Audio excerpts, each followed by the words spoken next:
ಓಂ ನಮೋ ಭಗವತೆ ವಾಸುದೇವಾಯ. ಓಂ ನಮೋ ಭಗವತೆ ವಾಸುದೇವಾಯ. ಓಂ ಸುರಭ್ಯೈ ನಮಃ. ಓಂ ಸುರಭ್ಯೈ ನಮಃ. ಓಂ ಸುರಭ್ಯೈ ನಮಃ. ಮೂಕಂ ಕರೋತಿ ವಾಚಾಲಂ ಪಂಗುಂ ಲಂಘಯತೆ ಗಿರಿಂ ಯತ್ಕೃಪಾತಮಹಂ ವಂದೇ ಶ್ರೀಗುರುಂ ದೀನತಾರಿಣಂ ಶ್ರೀಚೈತನ್ಯಮೀಶ್ವರಂ ಪರಮಾನಂದಮಾಧವಂ. ಶ್ರೀಪಾದ ಪೀಠಾಯ ಭೂತಲೆ ಚಿಂತೆ ಸ್ವಾಮಿ ನಮಸ್ತೆ.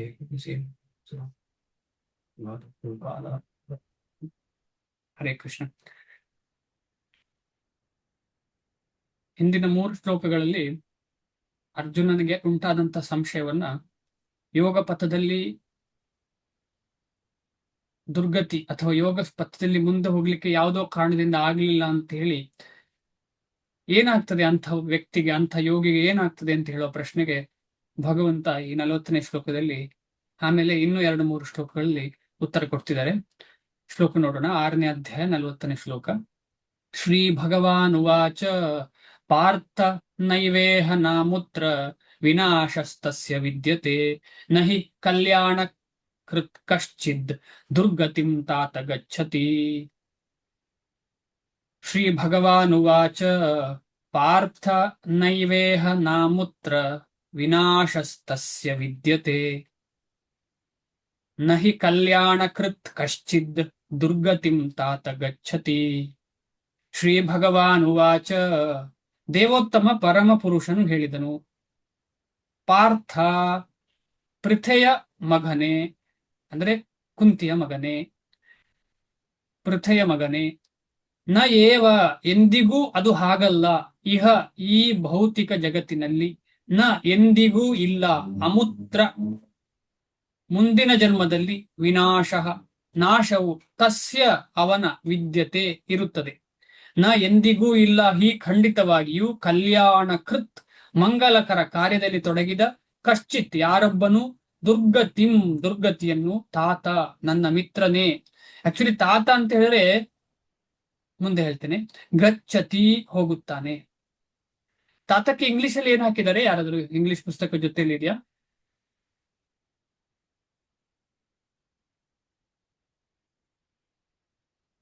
ಯಾರ ಹತ್ರ ಇದೆಯಾ? ಪ್ರವೃತ್ತಿ ಹರೇ ಮೊನ್ನೆ ಕೃಷ್ಣ. ನಾನು ಓದಿದೆ. ತಾತ ಅಂದ್ರೆ ಮೊಮ್ಮಗನಿಗೆ ಹೇಳುದು ಅಂತ. ಅದಕ್ಕೋಸ್ಕರ ನಾನು ಪ್ರಶ್ನೆ ಹಾಕಿದ್ದು ಇಂಗ್ಲಿಷ್ ಅಲ್ಲಿ. ಆಕ್ಚುಲಿ ತಾತ ಅಂತ ಹೇಳಿದ್ರೆ ಮಿತ್ರ ಅಲ್ಲ, ನನಗೆ ಗೊತ್ತಿದ್ದ ಹಾಗೆ. ಮಿತ್ರ ಅಂತಲೂ ಇರಲೂಬಹುದು, ನಾನು ಅಷ್ಟು ನನಗೆ ಸೂಕ್ಷ್ಮತೆ ಇಲ್ಲ.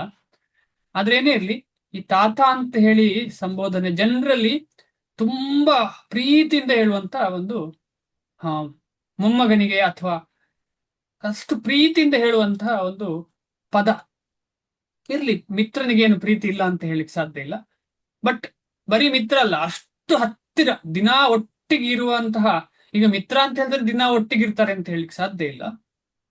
ಮಿತ್ರ ಅಂತ ಹೇಳಿದ್ರೆ ಅಷ್ಟು ಹತ್ತಿರ ಇರುವಂತಹ ಸಂಬಂಧವನ್ನ ತೋರಿಸುವಂತಹ, ಸೂಚಿಸುವಂತಹ ಪದ ಇದು ತಾತ. ನೋಡಿ, ಭಗವಂತನಿಗೆ ಸಂಪೂರ್ಣ ಶರಣಾಗತಿ ಆದ್ರೆ ಭಗವಂತ ಹೇಗೆ ರೆಸಿಪ್ರಿಕೇಟ್ ಮಾಡ್ತಾರೆ ಅಂತ ಹೇಳಿದ್ರೆ ಇಲ್ಲೇ ಈ ಶ್ಲೋಕದಲ್ಲಿ ಕ್ಲಿಯರ್ ಆಗಿ ಅರ್ಥ ಆಗುತ್ತೆ. ಎಸ್ ಮತ್ತೆ ಎಸ್ ಓಕೆ, ಸರಿ, ಇಲ್ಲ ಪ್ರಭು, ಸಾರಿ ಮ್ಯೂಟ್ ಪರವಾಗಿಲ್ಲ, ಆಗಿತ್ತು, ನೋಡ್ಕೊಳ್ಳಿಲ್ಲ. ತೊಂದರೆ ಇಲ್ಲ. ತಾತ ಅಂತ ಹೇಳುದು, ಮುಂದೆ ಹೋಗೋಣ. ಈ ಶ್ಲೋಕದ ಅರ್ಥ ಏನು ಅಂತ ನೋಡೋಣ. ನೋಡಿ, ಈ ಶ್ಲೋಕದಲ್ಲಿ ನಮ್ಗೆ ಎಷ್ಟು ಕ್ಲಿಯರ್ ಆಗತ್ತೆ ಅಂತ ಹೇಳಿದ್ರೆ, ಈ ನಮಗೆ ಸಿಕ್ಕಿದಂತಹ ಭಕ್ತಿ ಯೋಗ ಎಷ್ಟು ಎಷ್ಟು ಇಂಪಾರ್ಟೆಂಟ್ ಅಂತ ಹೇಳಿ ನಮ್ಗೆ ಇಲ್ಲಿ ಅರ್ಥ ಆಗ್ತದೆ. ತುಂಬಾ ಇಂಪಾರ್ಟೆಂಟ್. ನಾವು ಅದನ್ನ ಒಂದು ಸ್ವಲ್ಪ ಸಹ ಕಿಂಚಿತ್ತು ಕೂಡ ತಗೊಳ್ಬಾರ್ದು. ವೈಷ್ಣವರನ್ನಾಗ್ಲಿ, ಈಗ ಯಾರೋ ನಾವೆಲ್ಲ ಏನ್ ಮಾಡ್ತೇವೆ, ಯಾರಾದ್ರೂ ವೈಷ್ಣವರು ಏನಾದ್ರೂ ಹೇಳಿದ್ರೆ ಅಯ್ಯೋ ಅವರಿಗಿಂತ ಬೆಟರ್ ಮೆಟೀರಿಯಲ್ ವ್ಯಕ್ತಿಗಳು ಅಂತ ಹೇಳ್ತೇವೆ. ಹೇಳುದಿಲ್ವಾ? ಎಷ್ಟು ಜನ ಹೇಳ್ತೇವೆ ನಾವು. ಈ ಡಿವೋಟಿಗಳಿಗಿಂತ ಬೆಟರ್ ಮೆಟೀರಿಯಲ್ ವ್ಯಕ್ತಿಗಳು ಅಂತ ಹೇಳುವವರು ಎಷ್ಟು ಜನ ಇಲ್ಲ ನಾವು? ಯಾರಾದ್ರೂ ಹೇಳ್ತೀರಾ? ಇಲ್ಲ ಅಂತ ಹೇಳಲಿಕ್ಕೆ ಸಾಧ್ಯವಾ? ಆ ಪದ ಉಪಯೋಗಿಸ್ತೇವಾ ಇಲ್ವಾ ನಾವು ಜನರಲಿ? ಅವರಿಗಿಂತ ಮೆಟೀರಿಯಲ್ ವ್ಯಕ್ತಿಗಳೇ ಒಳ್ಳೇದು. ಉದಾಹರಣೆಗೆ, ನನಗೆ ಒಬ್ರು ತುಂಬಾ ಸೀನಿಯರ್ ಡಿವೋಟಿಯ ದರ್ಶನ ಆಯ್ತು. ಸೀನಿಯರ್ ಅಂದ್ರೆ ಹಾಗಲ್ಲ, ಅವರ ಬಗ್ಗೆ ಕಮೆಂಟ್ ಮಾಡುದಲ್ಲ, ನಾನು ಖಂಡಿತವಾಗಿ ಕಮೆಂಟ್ ಮಾಡುದಲ್ಲ. ಅವ್ರು ಹೇಳ್ತಿದ್ರು, ಈ ವರ್ಣಾಶ್ರಮದಲ್ಲಿ ಫಾರಂ ಕಮ್ಯುನಿಟಿ ಮಾಡಬೇಕು ಅಂತ ಹೇಳಿ ಶ್ರೀಲ ಪ್ರಭುಪಾದ್ರ ಇನ್ಸ್ಟ್ರಕ್ಷನ್. ಖಂಡಿತವಾಗಿ ಅವರದ್ದು 50% ಉಳಿದ ಇನ್ಸ್ಟ್ರಕ್ಷನ್ ಅದೇ. ಅವ್ರು ಹೇಳಿದ್ರು ನಮ್ಮ ಭಕ್ತರಿಗೆ ಮಾಡ್ಲಿಕ್ಕೆ ಆಗ್ತಿಲ್ಲ, ಆದ್ರೆ ಮಟೀರಿಯಲ್ ವ್ಯಕ್ತಿಗಳು ಅದನ್ನು ಮಾಡಿ ತೋರಿಸ್ತಿದ್ದಾರೆ ಅಂತ ಹೇಳಿ. ಇರಬಹುದು, ಆದ್ರೆ ಭಕ್ತರಿಗೆ ಸಾಧ್ಯ ಇಲ್ಲ ಅಂತ ಹೇಳೋ ವಿಷಯ ಅಲ್ಲ, ಅದು ಸಮಯ ಬಂದಿಲ್ವೇನೋ ಅಂತ ಅಷ್ಟೇ. ಸಮಯ ಬಂದಿಲ್ಲ. ಅದಕ್ಕಿಂತ ಉದ್ದೇಶಪೂರ್ವಕವಾಗಿ ನಾವು ಏನ್ ತಿಳ್ಕೊಳ್ಬೇಕು ಅಂತ ಹೇಳಿದ್ರೆ, ಆ ರೀತಿ ನಡ್ಕೊಳ್ಳುವವರೆಲ್ಲರೂ ದೇವಾದಿ ದೇವತೆಗಳು ಯಾರೇ ಆಗಿರ್ಲಿ, ಅವರಿಗೆ ಭಕ್ತಿ ಇಲ್ಲ ಅಂತ ಹೇಳಿದ್ರೆ ಎಲ್ಲಿಗೂ ಹತ್ರ ಬರ್ಲಿಕ್ಕೆ ಸಾಧ್ಯ ಇಲ್ಲ ಅವರು. ಶಾಸ್ತ್ರ ಹೇಳುತ್ತೆ, ವಿಪ್ರ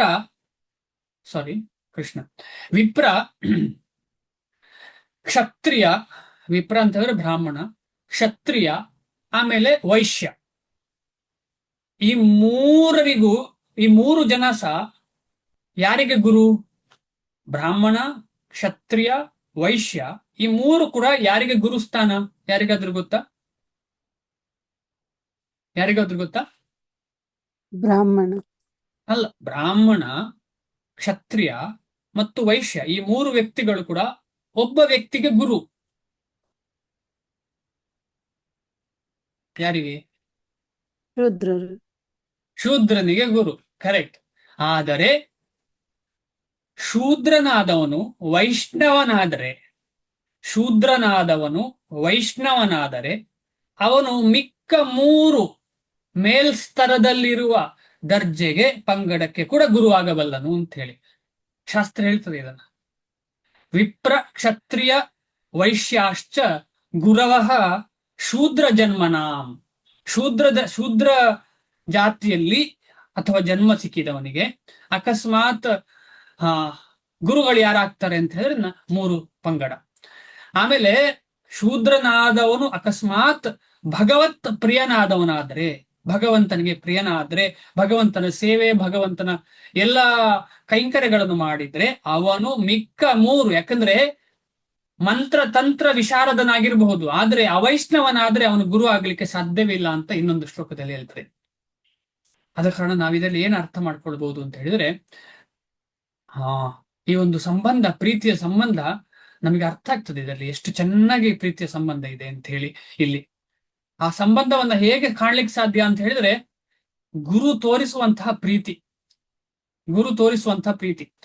ವಿಶ್ವನಾಥ ಚಕ್ರವರ್ತಿ ಠಾಕೂರರು ಬೆಳಿಗ್ಗೆ ನಾವೆಲ್ಲ ಹಾಡ್ತೇವಲ್ಲ, ಸಂಸಾರ ಧಾವ ನಲಲಿಧ ಲೋಕ ಅಂತ ಹೇಳುವಂತಹ ಶ್ಲೋಕ, ಅದರಲ್ಲಿ ಕ್ಲಿಯರ್ ಆಗಿ ಅರ್ಥ ಆಗ್ತದೆ ಗುರು ಎಂತ ಸ್ತರದಲ್ಲಿದ್ದಾನೆ, ಅವನು ಹೇಗೆ ಭಗವಂತನ ಅನುಯಾಯಿಯಾಗಿ ನಮ್ಮನ್ನೆಲ್ಲ ಕೈ ಎತ್ತಿ ಮೇಲೆ ಕರ್ಕೊಂಡು ಹೋಗ್ಲಿಕ್ಕೆ ಪ್ರಯತ್ನ ಪಡ್ತಿದ್ದಾನೆ ಅಂತ ಹೇಳಿ ನಮಗೆ ಕ್ಲಿಯರ್ ಆಗಿ ಗೊತ್ತಾಗ್ತದೆ. ಆದ ಕಾರಣ ಈ ಶ್ಲೋಕದಲ್ಲಿ ಹೇಳ್ತದೆ, ಅಂತಹ ಗುರುವಿನ ಸಾನ್ನಿಧ್ಯ, ಅಂತಹ ಗುರುವಿನ ಕೃಪೆ ನಮಗೆಲ್ಲ ಸಿಕ್ಕಿದೆ.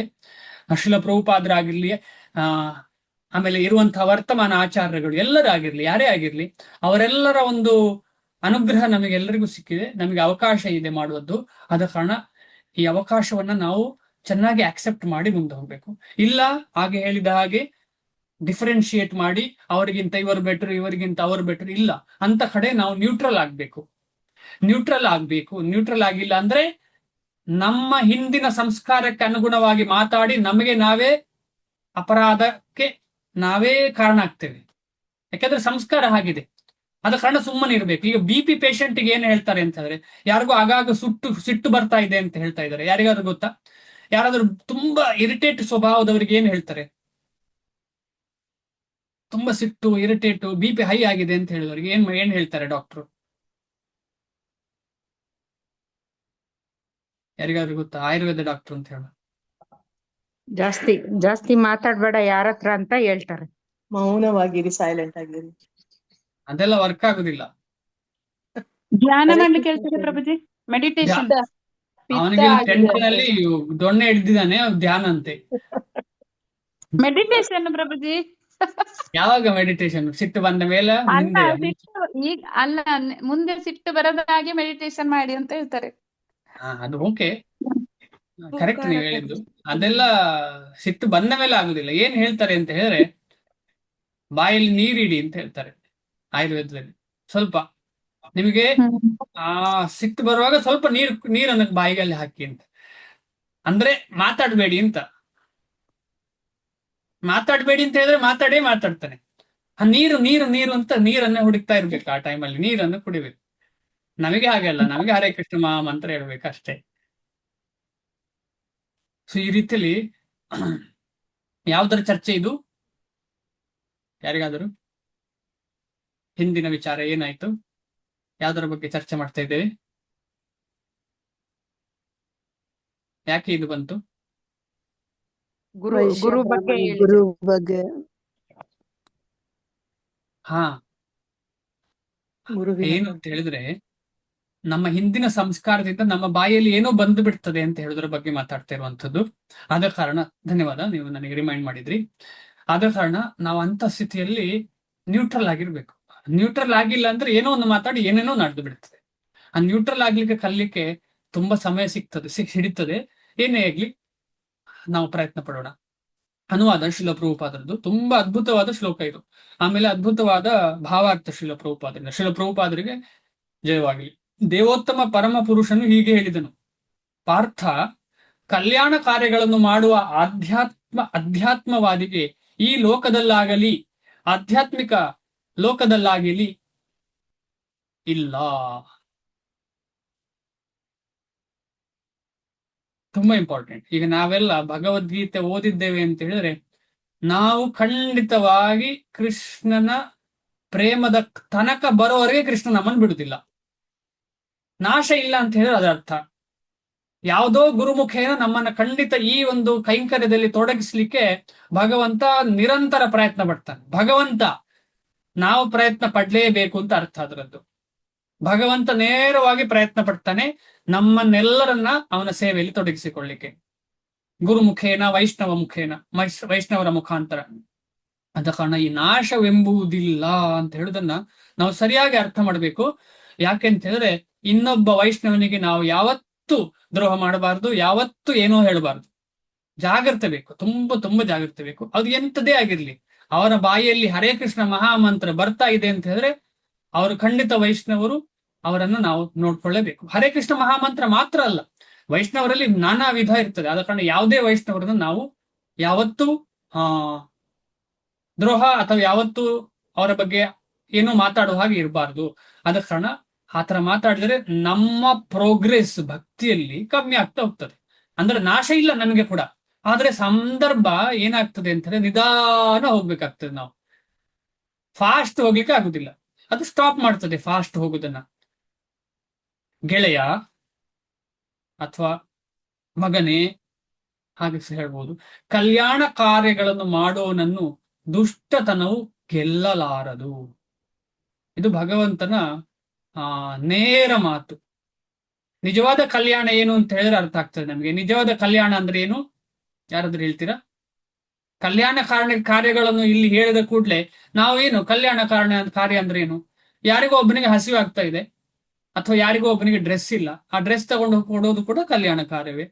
ನಿಜವಾದ ಕಲ್ಯಾಣ ಕಾರ್ಯ ಅಂದ್ರೆ ಏನು, ಯಾರಾದ್ರೂ ಹೇಳ್ತೀರಾ? ಹರೇ ಕೃಷ್ಣ ಪ್ರಭು. ಹರೇ ಕೃಷ್ಣ ಮಾತು. ಹರೇ ಕೃಷ್ಣ ಮಹಾಮಂತ್ರನ ಎಲ್ಲರಿಗೂ ಕೊಡುವಂತದ್ದು ಪ್ರಭು. ಓಕೆ, ಅಂದ್ರೆ ಅದರ ಗೂಢ ಅರ್ಥ ಏನು? ಅಂದ್ರೆ ಭಕ್ತಿ ಎಲ್ಲಾರ್ಗೂ ಕೊಡ್ಬೇಕು, ಎಲ್ಲರನ್ನು ಭಕ್ತರನ್ನಾಗಿ ಮಾಡುವಂತದ್ದು ಪ್ರಭು. ಇನ್ನು ಹೇಳಿ ಏನಾದ್ರು. ಸುಧಾಮ ಕೃಷ್ಣನಂಗ್ ಮಾಡ್ದ. ಅಯ್ಯೋ ಕೃಷ್ಣ ಹಾ, ಮತ್ತೆ? ಕೃಷ್ಣ ಸುಧಾಮಂಗ್ ಕಲ್ಯಾಣ ಮಾಡ್ದ ಹಾಗೆ. ಕೃಷ್ಣ ಕಷ್ಟದಲ್ಲಿರೋರ್ಗೆ ಸುಧಾಮನನ್ನು ಒಳ್ಳೇದು ಕಲ್ಯಾಣ ಮಾಡಿದ ಹಾಗೆ ನಾವು ಮಾಡುದಾ? ಹಾಗೆ ಒಳ್ಳೇದ್ ಬಯಸೋದು. ಓಕೆ, ಒಳ್ಳೇದು ಬಯಸುದು. ಒಳ್ಳೇದಂದ್ರೆ ಏನು? ಅದೇ ಕಲ್ಯಾಣ ಕಾರ್ಯ ಅಂತ ಹೇಳಿದ್ರೆ ಉದ್ದೇಶ. ಒಳ್ಳೇದು ಅಂದ್ರೆ ಏನು ಅಂತಲೇ ಪ್ರಶ್ನೆ. ಮತ್ತೆ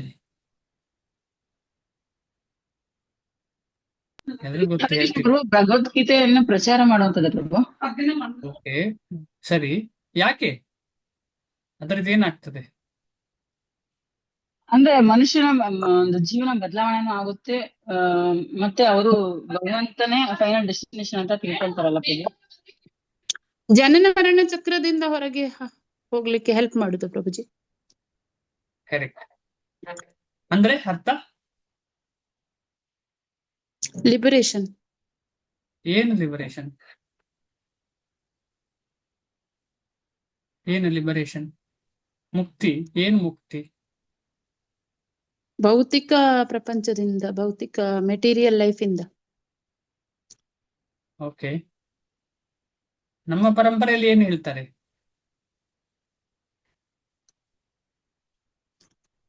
ಶಿಲ ಪ್ರಭುಪಾದರು ಒಂದು ಶಿಲ ಭಗವಂತನ ಸೇವೆಯಲ್ಲಿ ಪ್ರಭುಪಾದರು ಶಿಲ ತೊಡಗಿಸಿ. ಪ್ರಭುಪಾದರು ಒಂದು ಮೆಗಜಿನ್ ಬರೆದಿದ್ದಾರೆ. ಆ ಮೆಗಜಿನ್ ನ ಹೆಸರೇನು?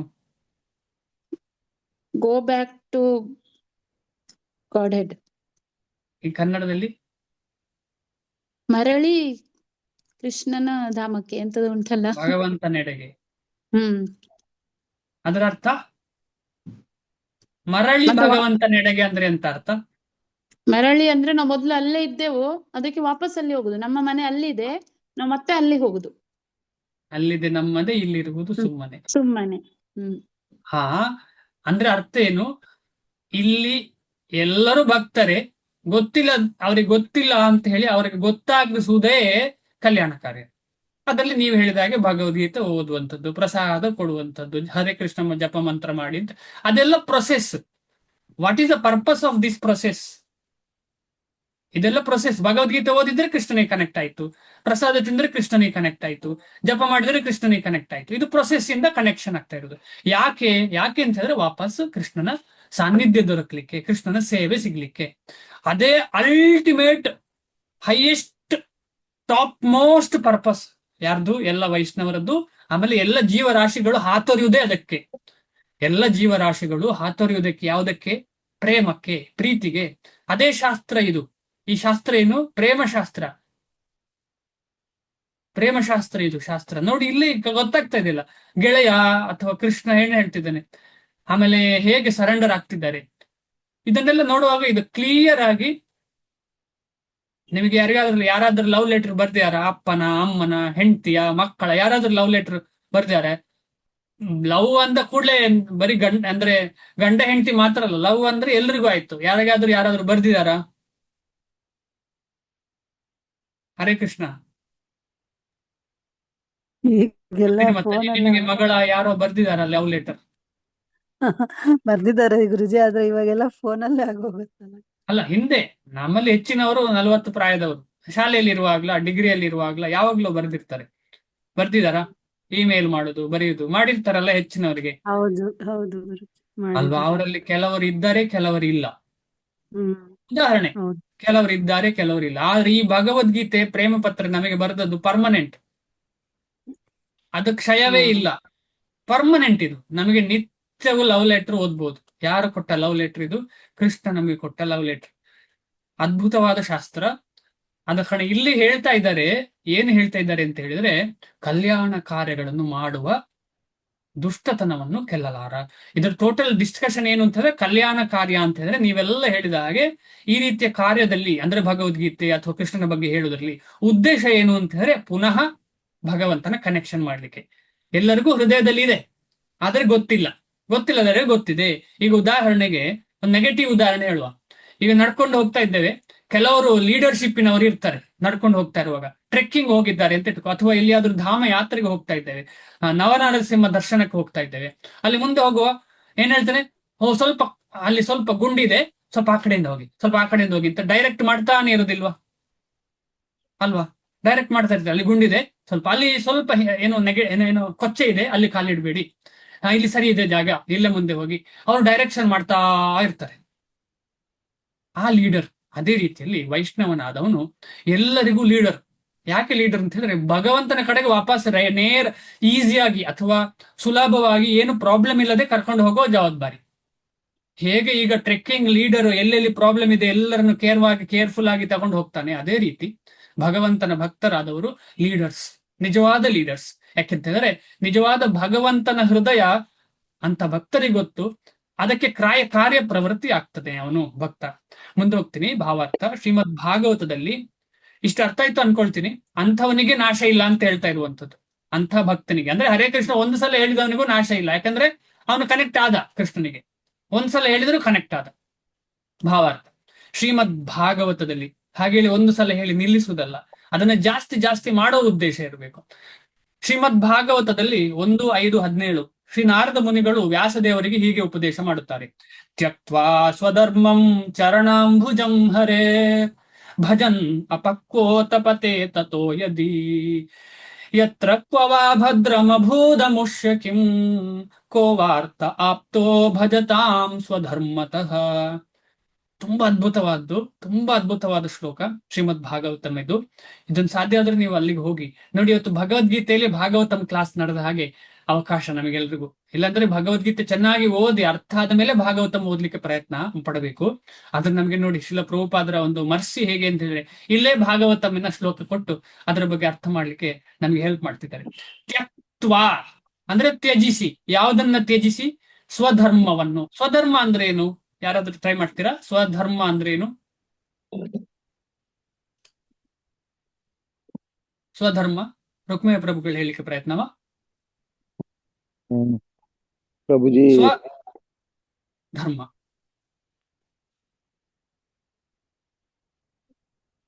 ಇಡೀ ಜ್ಞಾನ ನಾವು ಹೇಳಿ. ನಿಮಿಷ ಫೋನ್ ಉಂಟು. ಹಾ, ತೊಂದ್ರೆ ಜಿ ಪ್ರಭು, ತೊಂದ್ರೆ. ಕರೆಕ್ಷನ್ ಪ್ರಭುಜಿ.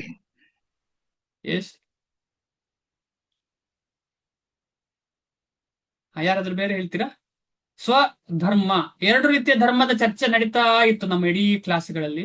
ಸ್ವಧರ್ಮ ಅಂದ್ರೆ ಏನು? ಒಬ್ಬ ವ್ಯಕ್ತಿಗೆ ಎರಡು ರೀತಿಯ ಧರ್ಮ ಇರ್ತದೆ. ಮಾನವ ಧರ್ಮ. ಮಾನವ ಧರ್ಮ ಏನದು? ಮಾನವ ಧರ್ಮ ತಾನು ಹುಟ್ಟಿದ್ದು ಯಾವ ಧರ್ಮದಲ್ಲ ಆ ಧರ್ಮ. ಹಾ ಹೇಳಿ ಹೇಳಿ ಹೇಳಿ. ತಾನು ಹುಟ್ಟಿರೋ ಧರ್ಮ ಯಾವ ಧರ್ಮದಲ್ಲಿ ಹುಟ್ಟಿರ್ತಾನೋ ಅದು. ಆ ಧರ್ಮ ಅಲ್ಲ, ಆ ಧರ್ಮದ ಚರ್ಚೆ ಅಲ್ಲ ಇಲ್ಲಿ. ಹುಟ್ಟಿದ ಧರ್ಮದ ಬಗ್ಗೆ ಚರ್ಚೆ ಅಲ್ಲ. ಎರಡು ರೀತಿಯ ಧರ್ಮ ಪ್ರತಿಯೊಂದು ಜೀವಿಗೆ ಇದೆ. ಯಾರು ಹೇಳ್ತಾ ಇಲ್ಲ. ವರ್ಣಾಶ್ರಮ ಧರ್ಮ, ಭಾಗವತ ಧರ್ಮ. ಹಾ, ಥ್ಯಾಂಕ್ ಯು ಮಾತಾಜಿ. ವರ್ಣಾಶ್ರಮ ಧರ್ಮ, ಭಾಗವತ ಧರ್ಮ. ವರ್ಣಾಶ್ರಮ ಧರ್ಮ ಅಂದ್ರೆ ಏನು? ಹಾ? ವರ್ಣದಲ್ಲಿ ನಾವು ನಿತ್ಯ ಅಂದ್ರೆ ಏನ್ ಕ್ಷತ್ರಿಯ ಕ್ಷತ್ರಿಯ ಕೆಲಸ. ನಾವು ನಿತ್ಯ ಅನುಸರಿಸಬೇಕಾದ ಧರ್ಮ ಪ್ರಭು. ಹಾ ಇಲ್ಲ, ನಿತ್ಯ ಅನುಸರಿಸುವ ಧರ್ಮ ಅಲ್ಲ. ಆ ಧರ್ಮ ನಿತ್ಯ ಅಂತ ಹೇಳೋ ಪದಕ್ಕೆ ಸೇರುದೇ ಇಲ್ಲ. ವರ್ಣಾಶ್ರಮ ವರ್ಣಾಶ್ರಮ ಧರ್ಮ ಹೇಳಿ. ವರ್ಣಾಶ್ರಮ ಧರ್ಮ ಅಂದ್ರೆ ಕ್ಷತ್ರಿಯ ಮಾಡ್ಬೇಕು, ಕ್ಷತ್ರಿಯ ಬ್ರಾಹ್ಮಣ ಮಾಡ್ಬೇಕದ್ದು ಬ್ರಾಹ್ಮಣದ್ದು, ಮತ್ತೆ ವೈಶ್ಯರು ಏನ್ ಮಾಡ್ತಾರೆ ವ್ಯಾಪಾರ ಅದು. ಹಾಗೆ ಶೂದ್ರಕ್ಕೆ ಸೇವ್ ಅದು ಮಾಡಬೇಕು. ಕರೆಕ್ಟ್. ನೀವು ಅದನ್ನ ಎಕ್ಸ್ಪ್ಲೇನ್ ಮಾಡ್ತಿದ್ದೀರಿ ಅಷ್ಟೇ. ಅದು ಏನು ವಿಚಾರ ಏನು? ವರ್ಣಾಶ್ರಮ ಧರ್ಮ ಅಂತ ಹೇಳಿದ್ರೆ ಏನು? ವರ್ಣಾಶ್ರಮ ಧರ್ಮ ಅಂತ ಹೇಳಿದ್ರೆ ಈ ದೇಹಕ್ಕೆ ಸಂಬಂಧಪಟ್ಟ ಧರ್ಮ.